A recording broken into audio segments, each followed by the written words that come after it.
Box में Nifty 50 में आप स्टॉप लॉस कैसे लगाएंगे।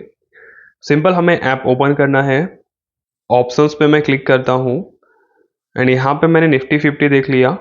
ठीक है, कोई भी मैं ऑप्शन की बात करता हूँ, फॉर एग्जांपल ये पिट ऑप्शन जिसका प्राइस है 102 रुपये, बाय पे मैंने क्लिक कर दिया। दो तरीके स्टॉप लॉस लगाने के। पहला तरीका, आप एंट्री लेते टाइम पे स्टॉप लॉस लगा सकते हैं।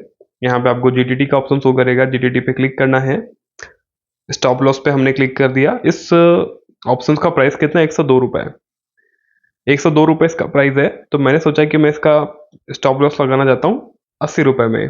ठीक है, बाय ऑर्डर पे हमने क्लिक कर दिया, फिर सेल कर दो, सेल कर दीजिएगा। इस तरीके से हमने एंट्री लेते टाइम पे जो है और स्टॉप लॉस लगा दिया। अब अगर आपने एंट्री ले लिया, उसके बाद अगर आपको स्टॉप लॉस लगाना है तो यहाँ पे आपको पोजीशन पे आना है, देन आपका पोजीशन आपको यहाँ पे शो करेगा। पोजीशन पे क्लिक करने के बाद यहाँ पे आपको ऐड स्टॉप लॉस का ऑप्शन मिलेगा और इस तरीके से आप जो है स्टॉप लॉस निफ्टी 50 में लगाएंगे ऑन अपस्टॉक्स।